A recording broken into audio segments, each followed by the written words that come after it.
Uhlmann, and welcome to Inside the Creator's Mind, presented by Web Series Canada.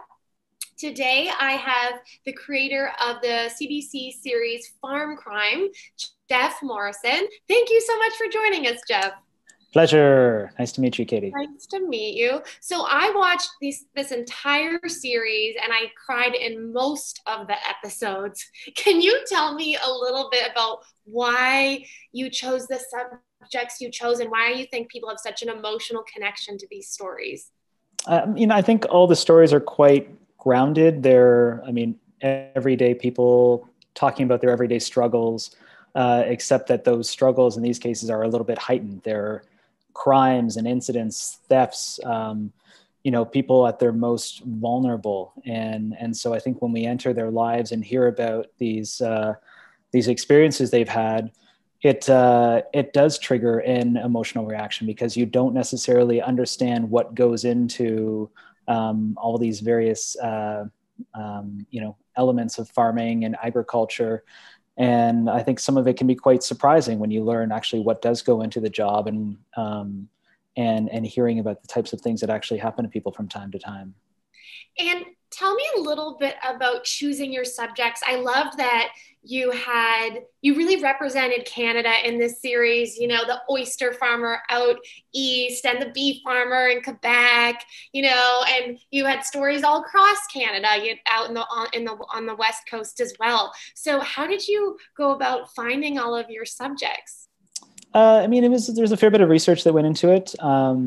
For the most part, kind of looking into stories that either had been reported on in the press or maybe would pick up on a media release through one of the law enforcement agencies.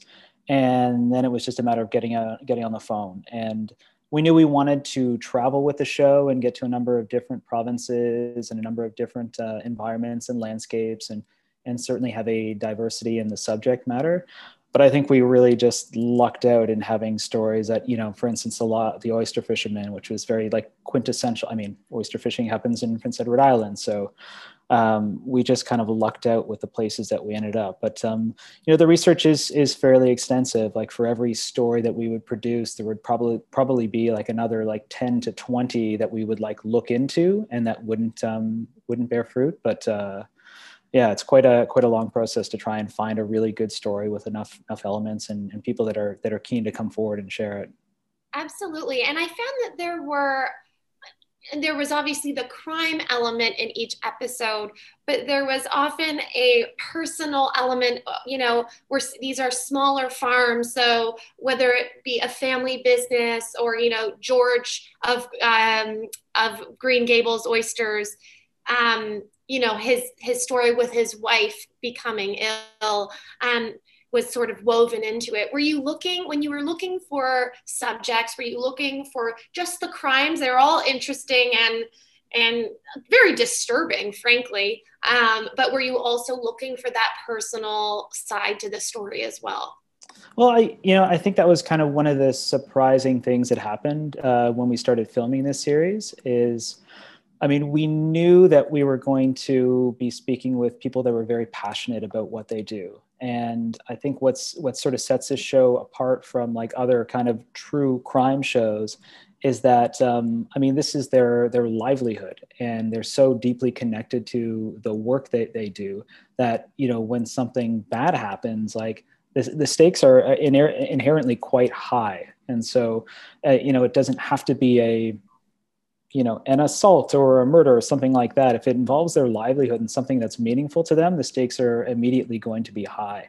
And as soon as we start to talk to them, they really kind of opened up about their experience. And a lot of the times it's really quite heartbreaking. So it doesn't have to be like I said, a huge theft or a huge, kind of personal attack, but no matter what it was, that people would take it quite personally. And I think that really just came across. And I think any of us who've ever had anything stolen, even if it is the smallest thing, it really does shake you to the core. And I found that was a common thread as well. Was that something, because the crimes really varied in terms of how many, livestock or bees or, the Berry heist, Mm. you know, what was missing and sort of the connection to it. But have you had any personal experiences with, you know, thievery or any kind of crime like that yourself? I haven't myself, but I think, you know, again, one of the things that we didn't know we were going to get with this show was, um, I mean, was coming across people that's experiences with crime were, I mean, was also quite new to them. And I mean, we think of, I mean, my kind of typical idea going into this project was like, you know, the landscapes outside of the city, the, you know, small communities, small towns, everyone looks after each other. There's this idealized notion of what it's like to be a farmer and live in one of those communities. But I think the reality is that these types of incidents do happen. And I think for the people that are involved, I mean, it may have come as a surprise to them as well. And so it kind of, and in a way kind of interrupts that that notion that these are, you know, totally safe and friendly communities. Like, and not to say that they aren't, but these types of things actually do happen, and you probably don't hear about them as often as you would.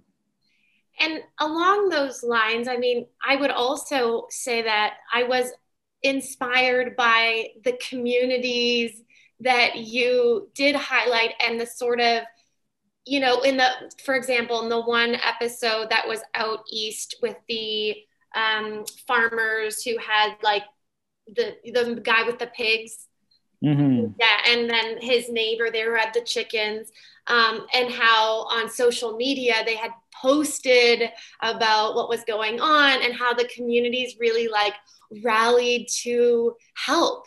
Was that something that you were surprised by, or were you expecting that going into smaller towns? Like in Toronto, no one cares. But Yeah. I loved that about the show.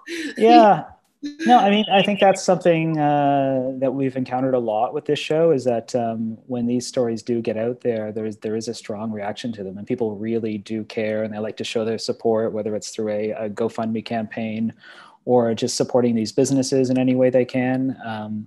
I think, you know, along those lines, another thing that kind of surprised us as well is how, I mean, modern and contemporary these stories they are. There's a number of pieces we've worked on where, you know, the stories have unfolded like on Kijiji or Facebook or through other like social media platforms. And I mean, those are the places as well where people will show up to like offer their support or make a donation or something like that, or even just like send a kind note. So I mean, honestly, when you hear something bad happening to someone and someone going through some hardship, you want to try and help them out in any way you can. Absolutely. Did you grow up on a farm or in a rural community, or are you a city boy? I'm a city boy. I mean, I grew up in the city and in the suburbs, and I mean, I came to this project just out of a fascination with these stories and these communities, and hearing that these types of things were going on, which I mean, initially came as quite a surprise to me. I think the maple syrup heist in Quebec was kind of the first one that kind of like got on my radar. I was like, wow, as if something like that would happen.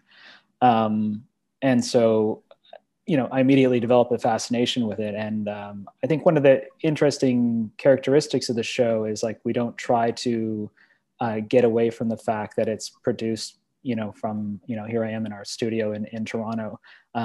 The narrator in the show has this voice and lens of curiosity, and where we want to learn about the people and the work that they do and do it respectfully.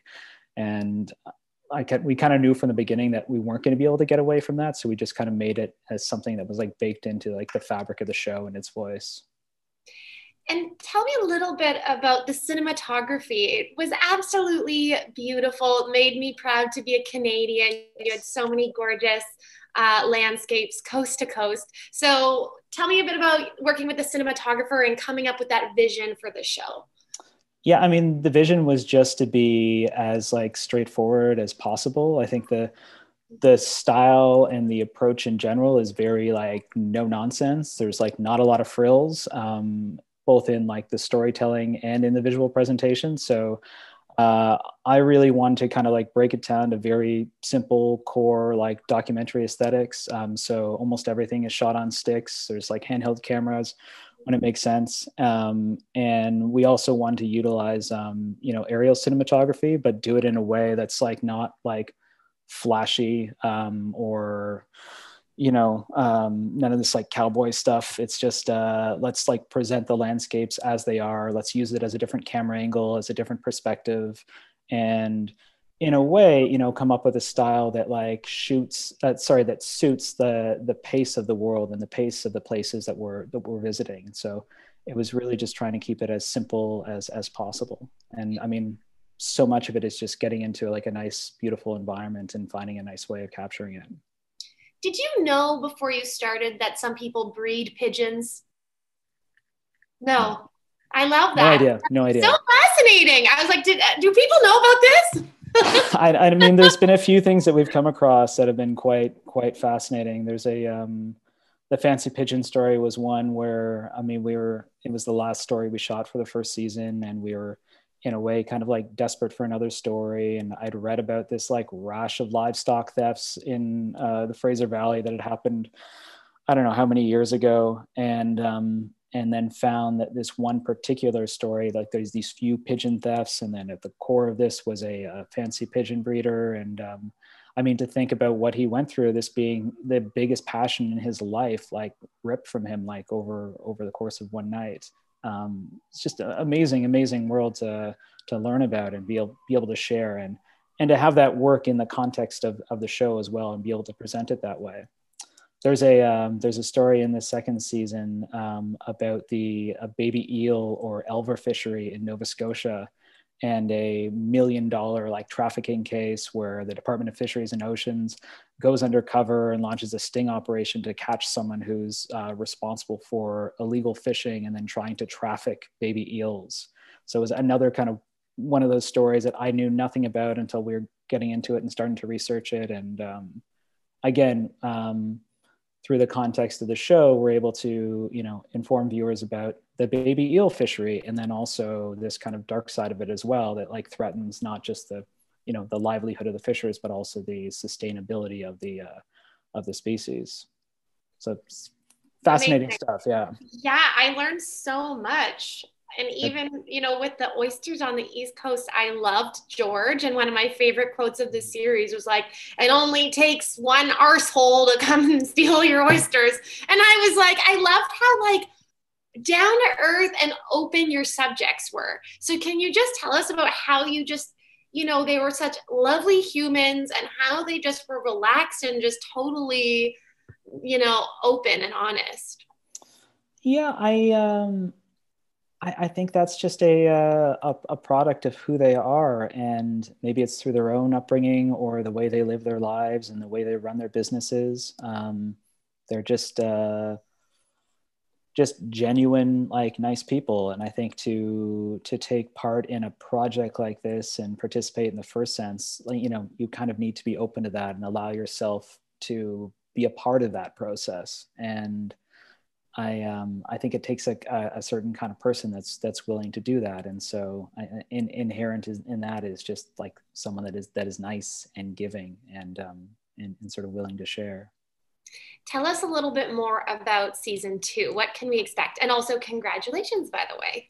Thank you. More farm crime. I'd say if in one way that the world of the show is a bit broader, which is something I kind of love about this project, is what a farm crime story can be. There's a piece centered on invasive species, the Asian giant hornet, known as the murder hornet. And so we do a story about the very first Asian giant hornet nest discovered in North America, and this group of dedicated beekeepers in Nanaimo that found the nest. I mentioned the baby eel fishery, which is another really fascinating story. There's a piece about a woman who had leased 2 of her horses, and when she went to retrieve them, they were both missing. It's quite a heartbreaking story. Another piece set in the East Coast about a rash of lobster thefts, and a lobster fisherman who was, toasting the best start of a season they've ever had. It was New Year's Eve, and while he was partying with his friends, just down the road, a group of thieves made off with 800 pounds of his lobster. And then there's another story that's also quite heartbreaking and quite beautiful and quite layered and quite deep about a Nakota elder who had 3 three of his horses stolen, and how his daughter, who had just a really, really intimate connection with the horses, kind of launched an investigation herself to try and track down the horses. And it's quite an interesting piece as well. So it's, I mean, quite different in terms of the stories and the subject matter. And again, we kind of got all across Canada as well, and shot it during a pandemic. How was it shooting during the pandemic? Did you feel safe, or was it all right, all things considered? I mean, I suppose so. I mean, the credit really goes to the crew and the people who were out in the field. The one episode that I've shot happened just before the pandemic, and the rest of the season, 5 out of the 6 episodes were shot just, I mean, social distancing, wearing masks, of course, trying to shoot outside as much as possible, hiring as much local crew, not traveling people, just doing whatever we could to keep our crew and our subjects safe. I mean, there was definitely a lot of layers to it and a lot more precaution, a lot of thought that went into it. A mess of kind of challenges in post-production as well. But I mean, like the other projects that are out there still shooting and getting it done, we found a way and got it done. So, I mean, we're quite proud of that. And where's the best place for us to find out more information on farm crime online? I could say any of the farm crime social channels on Twitter, Instagram, and Facebook, just at farm crime, one word. And of course on CBC Gem. Great. Well, thank you so much. Congratulations on a beautiful, entertaining, heartwarming series. And congrats on all of the awards that you've been nominated for and that you've won. It's such a successful show, and I'm very excited to see season 2. Awesome. Thanks so much, Katie. Oh, our pleasure. Thank you. Thank you for joining us for this episode of Inside the Creator's Mind, presented by Web Series Canada. Looking forward to seeing you next time.